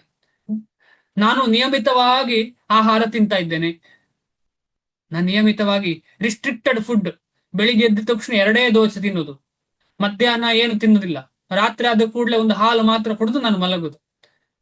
ಇದೇನು ಭಕ್ತನ ಇವನು?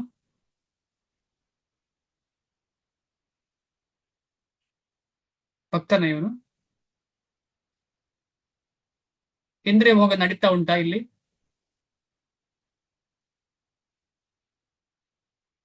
ಅವನು 2 ದೋಸೆ ತಿನ್ನುವ ಉದ್ದೇಶ ಏನು? ಮಿತ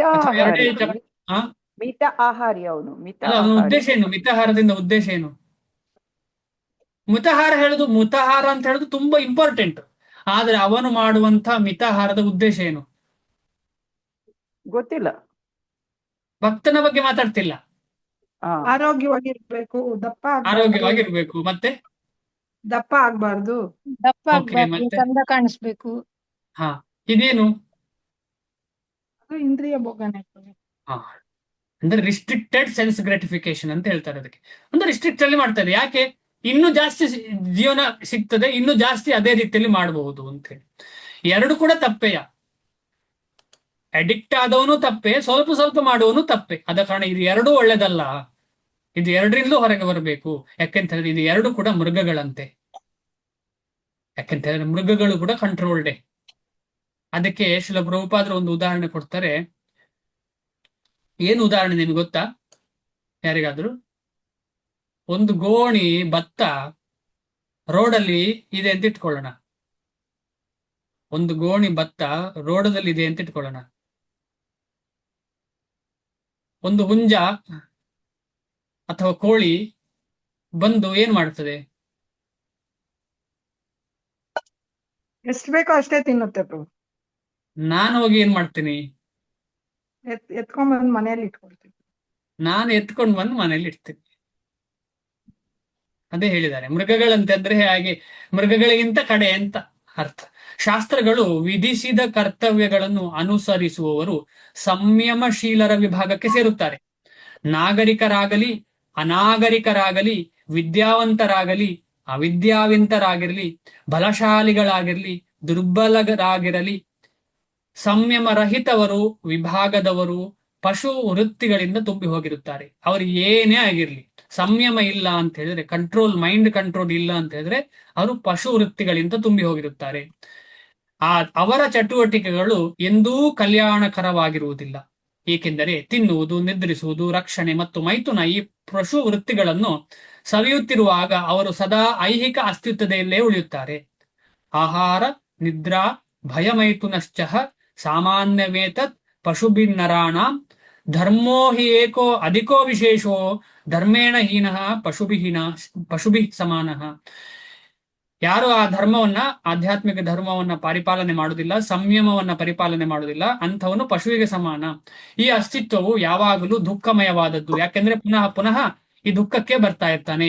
ಇದಕ್ಕೆ ಪ್ರತಿಯಾಗಿ ಶಾಸ್ತ್ರದ ವಿಧಿಗಳಿಂದ ನಿಯಂತ್ರಿತರಾಗಿ ಕ್ರಮೇಣ ಕೃಷ್ಣ ಪ್ರಜ್ಞೆಗೆ ಏರುವವರು ನಿಶ್ಚಯವಾಗಿಯೂ ಬದುಕಿನಲ್ಲಿ ಪ್ರಗತಿಯನ್ನು ಹೊಂದುವರು.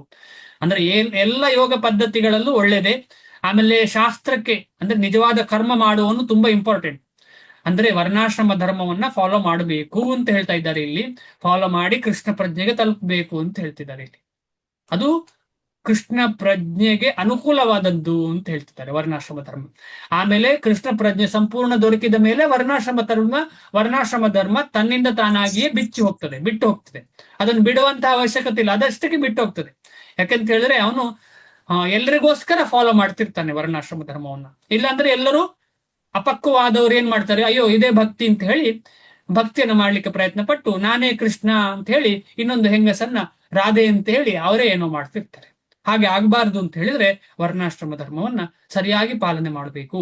ಅದಕ್ಕೆ ಕರ್ಮ ಅಂತ ಹೇಳುವಂಥದ್ದು, ಅಥವಾ ಅದಕ್ಕೆ ಸಕರ್ಮ ಅಂತ ಹೇಳುವಂಥದ್ದು. ಮಿಕ್ಕದ್ದೆಲ್ಲ ಅಕರ್ಮ ವಿಕರ್ಮ. ಕಲ್ಯಾಣಕರ ಇದೊಂದು ಶ್ಲೋಕ, ಇದನ್ನು ಓದ್ತೀನಿ, ಸ್ವಲ್ಪ ಲೇಟ್ ಆಯ್ತು. ಕಲ್ಯಾಣಕರ ಮಾರ್ಗದಲ್ಲಿ ನಡೆಯುವವರನ್ನು 3 ವರ್ಗಗಳಾಗಿ ವಿಭಾಗಿಸಬಹುದು. ಶಾಸ್ತ್ರದ ನಿಯಮ ನಿಬಂಧನೆಗಳನ್ನು ಅನುಸರಿಸಿ ಐಹಿಕ ಅಭ್ಯುದಯವನ್ನು ಸವಿಯುತ್ತಿರುವವರು. ಇದರ್ಥ ಆಯ್ತಲ್ಲ? ರೂಲ್ಸ್ ಅಂಡ್ ರೆಗ್ಯುಲೇಷನ್, ಶಾಸ್ತ್ರವನ್ನ ಸರಿಯಾಗಿ ಮಾಡಿ ಇಂದ್ರ ತೃಪ್ತಿಯನ್ನ ಪಡುವಂಥವರು. ಐಹಿಕ ಅಸ್ತಿತ್ವದಿಂದ ಪರಮ ಮುಕ್ತಿಯನ್ನು ಪಡೆಯಲು ಪ್ರಯತ್ನಿಸುವವರು. ಕೃಷ್ಣ ಪ್ರಜ್ಞೆಯಲ್ಲಿ ಭಕ್ತರಾದವರು. ಇದು 3ರನ್ನು ಏನ್ ಹೇಳ್ತಾರೆ ಬೇಗನೆ ಹೇಳಿ. ಇವನನ್ನು ಕರ್ಮಿ, ಇವನನ್ನು ಜ್ಞಾನಿ, ಇವನನ್ನು ಭಕ್ತ ಅಂತ ಹೇಳ್ತಾರೆ. ಪ್ರಾಪಂಚಿಕ ಸುಖಕ್ಕಾಗಿ ಶಾಸ್ತ್ರಗಳ ನಿಯಮ ನಿಬಂಧನೆಗಳನ್ನು ಅನುಸರಿಸುವವರನ್ನು ಇನ್ನೂ 2 ವರ್ಗಗಳಾಗಿ ವಿಭಾಗಿಸಬಹುದು.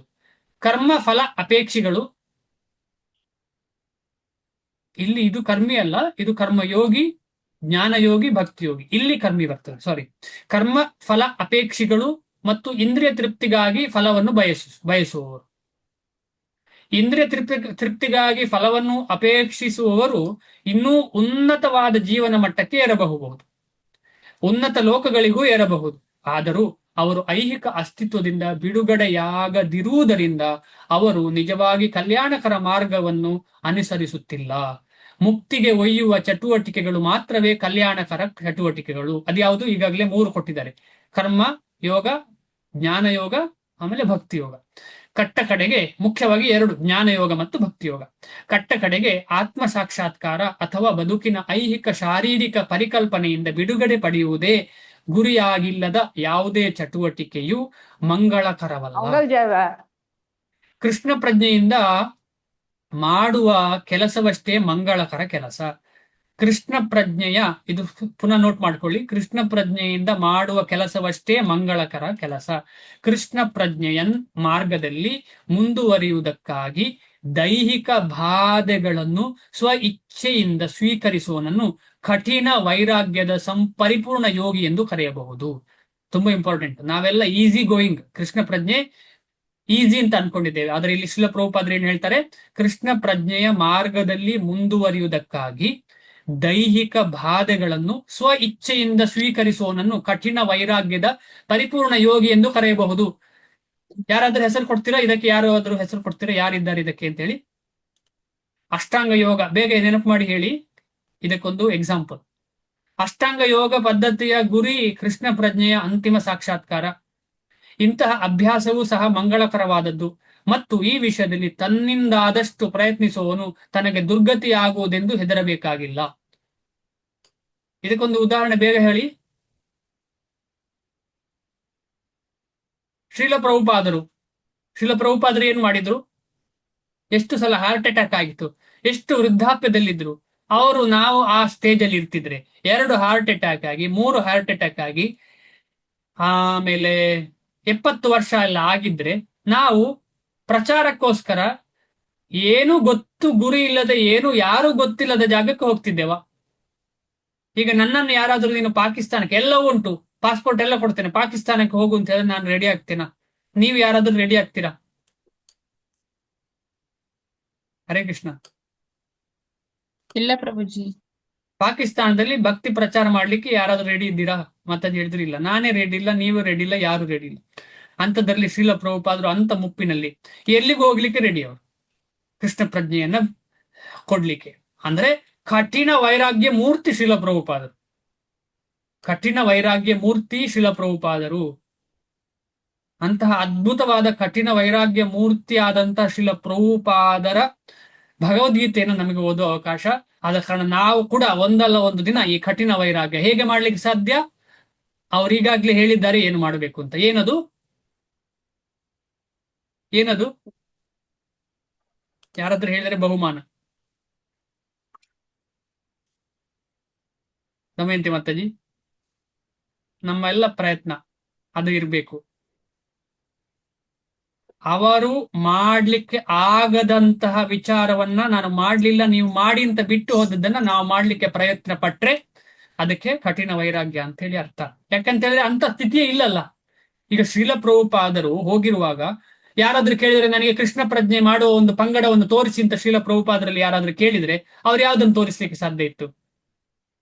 ಅರ್ಥ ಆಗ್ತಾ ಇದೆಯಲ್ಲ? ಅದೇ ರೀತಿಯಲ್ಲಿ ಶ್ರೀಲ ಪ್ರಭುಪಾದರು ಹೇಳ್ತಾರೆ, ವರ್ಣಾಶ್ರಮ, ದೈವ ವರ್ಣಾಶ್ರಮ ಫಾರ್ಮ್ ಕಮ್ಯುನಿಟಿಗಳನ್ನ ಇನ್ನು ಜಾಸ್ತಿ ವೃದ್ಧಿ ಮಾಡಬೇಕು ಅಂತ ಹೇಳಿದ್ದಾರೆ.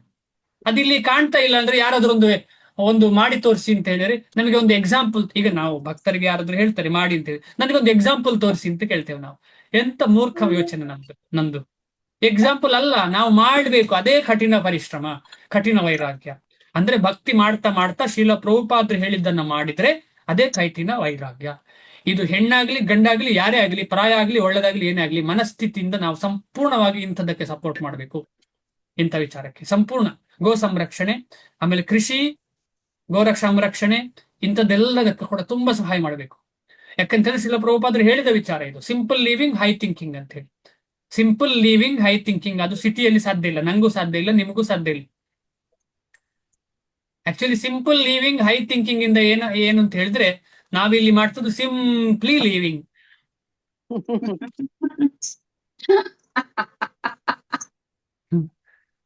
ಸೊ ನಾನು ಇದು ಹೇಳಲಿಕ್ಕೆ ಯೋಗ್ಯ ಅಲ್ಲ, ಆದ್ರೂ ಹೇಳ್ತಿದ್ದೀನಿ ಅಷ್ಟೇ.